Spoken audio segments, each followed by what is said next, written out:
Hello guys, this is Pratima Chaturvedi, and in this video I am going to tell you about the direct method of teaching and learning English. Why this method is relevant in the current scenario, why this method is called natural method, and many more aspects will be discussed in this video. But as always, in my way, in English way. So let's get started.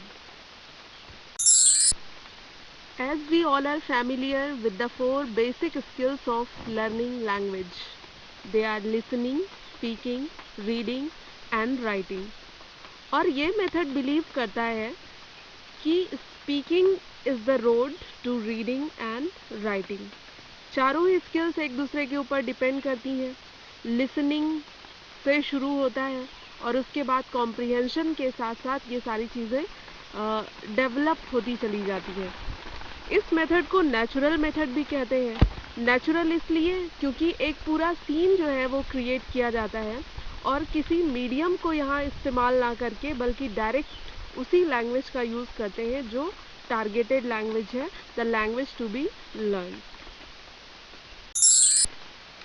Direct method के aims क्या हो सकते हैं?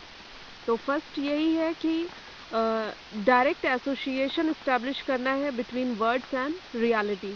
Means अगर आप अपने student को tree सिखा रहे हैं तो वो ट्री को जानता हो ना कि हिंदी में बल्कि उसको आइडेंटिफाई कर पाता हो.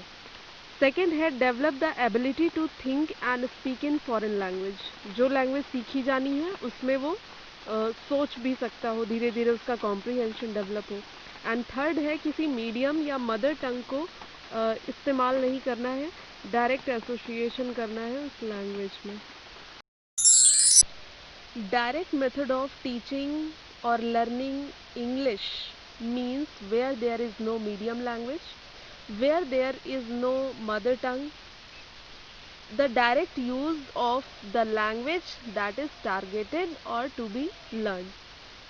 ऐसी सिचुएशन में एलिमेंट्री लेवल पर जब शुरुआत करनी है, बच्चों को इस एटमॉस्फेयर में ढालना है कि वो इंग्लिश को समझे, तो जो फर्स्ट टेक्निक है हमारी वो इंडिकेशंस की हो सकती है.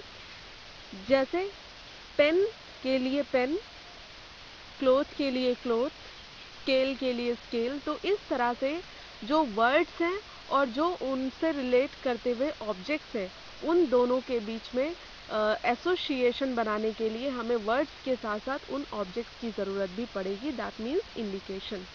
परफॉर्मिंग एक्शंस हो सकते हैं रनिंग, गोइंग, कमिंग, ईटिंग. इस तरह के एक्शंस को हम बच्चों को बता सकते हैं करके. नेक्स्ट है कन्वर्सेशन एंड डिस्कशन. ये वो मेथड्स हैं जो धीरे धीरे डेवलप होते हैं. तो इस तरह से हम इसको इन टेक्निक्स के थ्रू हम क्लास में डायरेक्ट मेथड को इंट्रोड्यूस कर सकते हैं, इंग्लिश सीखने की शुरुआत कर सकते हैं. What are the characteristics of the method?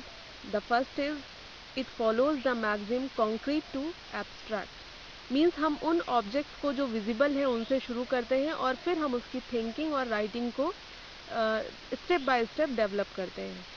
Contextual या आर्टिफिशियल सिचुएशन होती है. मीन्स हम जब इनिशिएट करते हैं, जब शुरुआत करते हैं, तो वहाँ पर जिन चीज़ों को हमें बच्चों को सिम्बलाइज करना होता है, वर्ड्स उन्हें पहचानने होते हैं, तो उन ऑब्जेक्ट्स को भी वहाँ रखना ज़रूरी होता है. जैसे pencil for pencil, bird for bird, like this. Sentence is the unit of the method. Means हम ऑब्जेक्ट्स को सेंटेंसेस में फ्रेम करते हैं और इसके थ्रू हम उन्हें बताते हैं. ओरल एक्सप्रेशन पर सबसे ज़्यादा फोकस होता है. ऑडियो विजुअल एड्स या फिर टीएलएम का बहुत ज़्यादा यूज़ किया जाता है. और ग्रामर जो है वो डायरेक्टली नहीं पढ़ाई जाती है. ग्रामर हमारे सेंटेंसेस में इनडायरेक्टली बिल्ट होती है. डायरेक्ट मेथड के पॉजिटिव्स क्या हो सकते हैं? तो फर्स्ट है कि ये इंग्लिश में सोचने की एबिलिटी को डेवलप करता है. ये कम्युनिकेटिव स्किल्स को, जो कि मेन एस्पेक्ट है, उसको भी डेवलप करता है क्योंकि यहाँ पर कोई और मीडियम नहीं है, मदर टंग हम नहीं यूज़ करते हैं. ग्रामर जो बहुत मुश्किल पार्ट है किसी भी भाषा का, तो उसमें ये फोर्स नहीं होती है, ये नेचुरली सिखाई जाती है. इसके अलावा जब हम चारों स्किल्स पर फोकस करते हैं किसी भी भाषा की, तो उस भाषा में सोचने समझने की क्षमता हमारी डेवलप होती है, दैट इज़ कॉल्ड कॉम्प्रिहेंशन। तो ये सब कुछ नेचुरली होता है, बिना किसी फोर्स या एक्स्ट्रा एफर्ट के होता है। तो ऐसे केस में इस मेथड को नेचुरल मेथड भी कहा जाता है। डायरेक्ट मेथड के नेगेटिव्स या कॉन्स क्या हो सकते हैं? तो फर्स्ट है कि ये मेथड बहुत ज़्यादा एक्सपेंसिव हो सकता है, क्योंकि एलिमेंट्री स्टेज पर हर वर्ड के लिए उसके सिंबल्स या ऑब्जेक्ट्स होने ज़रूरी है। सेकेंड है कि ये beat around the bush method है, मीन्स आपको किसी वर्ड का मीनिंग बताना है। फॉर एग्जाम्पल पैट्रियट, अगर आप हिंदी में इसका मीनिंग बताते हैं तो सिंपली आप कह सकते हैं देशभक्त, बट इंग्लिश में बताना है तो आपको इसको इलेबोरेट करना पड़ेगा, the person who is devoted for the country. फिर हो सकता है कि उसे डिवोशन का मीनिंग ना पता हो, तो आपको फिर कुछ और इसी तरह से मीनिंग्स उसके साथ अटैच करते जाने हैं, सेंटेंसेस को ऐड करते जाना है। तो इस तरह से ये धीरे धीरे ज़्यादा वाइड हो जाता है। नेक्स्ट है थियोरेटिकल ग्रामर को, यहाँ पर जो मेन स्ट्रीम है लैंग्वेज की, उसको बहुत इम्पोर्टेंस नहीं दी जाती है, ओरल एक्सप्रेशन को ज़्यादा इम्पोर्टेंस दी जाती है। नेक्स्ट है कि अर्ली एज के लिए तो बहुत यूज़फुल हो सकता है या है, बट जैसे जैसे हम कॉन्क्रीट से एब्स्ट्रैक्ट की तरफ बढ़ते जाते हैं, तो टीचर का ज़्यादा स्किल्ड होना ज़रूरी हो जाता है। किस तरह से उसे इस सब्जेक्ट को हैंडल करना है, ये इम्पोर्टेंट हो जाता है।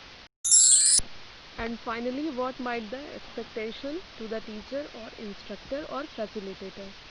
So he must have good leadership capacity, उसको गाइडेंस करना आना चाहिए, प्रोनाउंसिएशन बहुत अच्छा होना चाहिए, and he must be fluent in speaking English.